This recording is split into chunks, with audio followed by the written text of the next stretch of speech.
Ayaw mo si... Oh, my guy. Kasi dito kami sa ano kayong Kalesa. Apo. Apo. Okay na. Hindi po. At yung palida yun eh.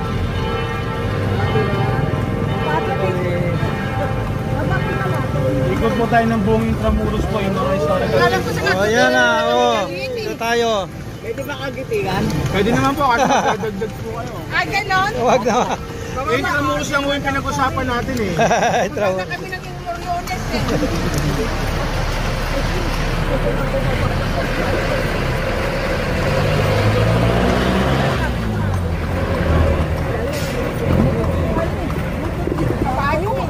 Hindi po umutot, tumain na po. Tumain?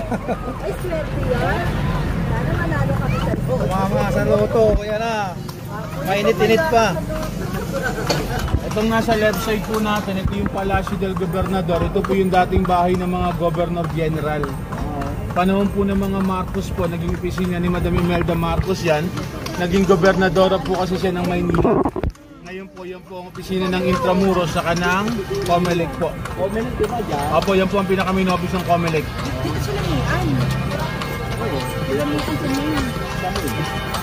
Tapos itong nasa left side po natin, ito yung Manila Cathedral. Pangalawa po sa pinakamatandang simbahan sa buong Pilipinas po, 1571 po. 1581. 1581 po. Opo. Kaso hindi po siya original structure po. Opo, 7 beses nasira, 8 beses po siyang ginawa.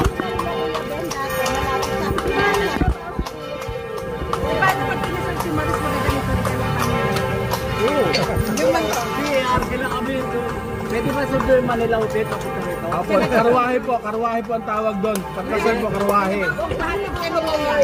Pwede po. Pwede pala eh. Nanginong-ninong nakakarwahe. Ay, siyempre. Wala tayong mga sasakyan, hindi na ganito tayo. Tapos itong nasa right side natin, isa po sa mga 7 simbahan sa loob ng Intramuros kung nasa kanan. Every 300 meters ng araw po yung simbahan. Gawa na po yan, museum po ngayon. Sarado po ngayon, alas 5 lang po yan. Naman, babalik tayo dito. Tapos itong nasa right side natin, ito po yung pinaka-old site ng Ateneo de Manila po. Kung saan nag-aral po si Dr. Jose Rizal. Dati po, dating Ateneo. Ngayon po, pang Silvenio na po sa mga okasyon. Convention center na po ngayon yan. Bago lang po yun, ma'am.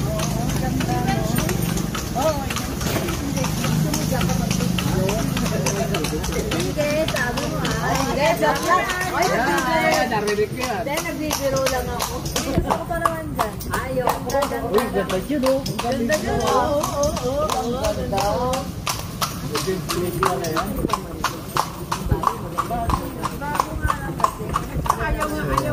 Umikot kami sa ito. Mas maganda sumakay kayo ng Kalesa para yung history ng lugar is malaman. So ito na yung sa gusto nyo. Mas maganda may tour guide kayo para alam niyo kung ano yung mga lugar dito sa Intramuros. Ay, nang Mustang pala. Oo, kumain kami dyan dito sa... Ito pong nasa right side natin, ito po yung San Agustin Church, pinakamatandang simbahan po sa Pilipinas. 1571 po. 1571. Tapos itong nasa harapan natin po, ito yung yung bahay dati ng mga mayayamang Kastila. Siyam na pamilya nakatira ng araw dyan, kada isang bahay po isang pamilya. Ngayon po, hinati sa tatlo, ginawa na pong hotel, restaurant, and museum na po.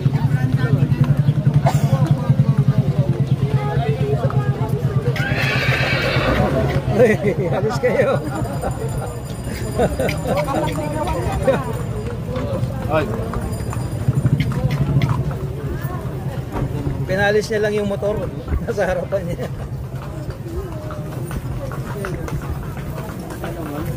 Bigyan tayo ng kabayo.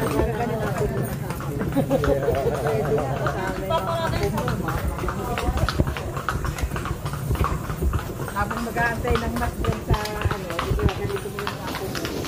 Ay naman kayo ka.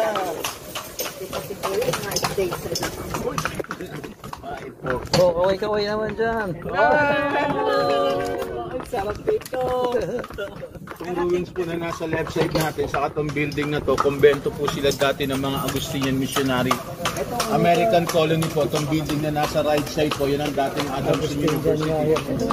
Nalipat sa San Marcelino. Alin po? Dati pong kumbento ng mga Augustinian missionary. Invento.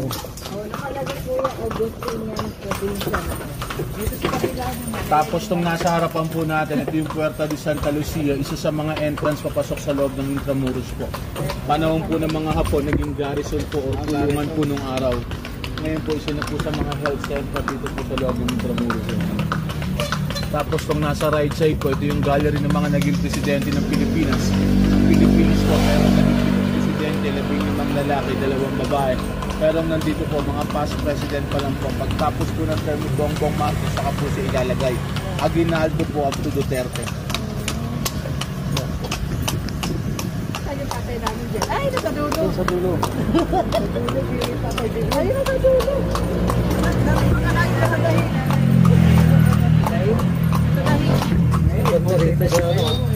Tapos itong nasa right side natin, ito po yung dating Philippine Constabulary. Barracks po dati ng mga Pilipinong Amerikanong sundalo nung araw to. Dito rin po unang tinayo ang Philippine Military Academy bago po nalipat sa Baguio noong 1908 po. Nung dumating po kasi mga Amerikano sa Pilipinas, tinuruan po nila mga Pilipino nung araw para maging sundalo. Isa po sa mga sundalo nung araw, yung mga native na Pilipino po from Mountain Province, yung tinatawag ng mga Negritos. Tapos nung nasa left side po, ito yung mga private residential po sa loob ng Intramuros po.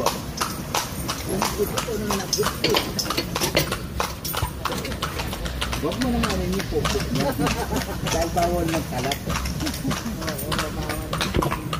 Itong nasa harapan po yung building natin na ito po yung kumbento ng mga madre ng Pilipinas po during Spanish colony. Ngayon po, Intramuros Light and Sound Museum po yan. Waxing Museum na rin po siya ngayon. Itong nasa kaliwa naman po, dating kumbento rin ng mga Jesuita po, or pare. Ngayon itong nasa left side po natin, ito yung pamantasan ng lungsod ng Maynila po. PLM po. Apo, pamantasan ng lungsod ng Maynila.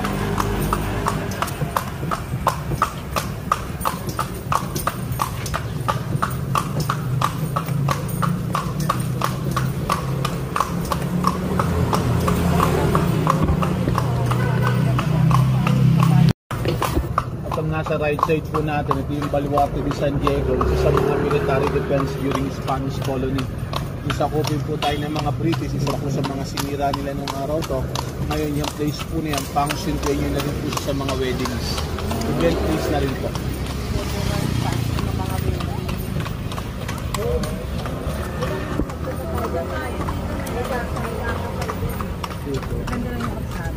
Ito naman po yung Muralya, ito po yung pinakapangawalan ng walled city ng Intramuros. Kaya po tinawag na Intramuros po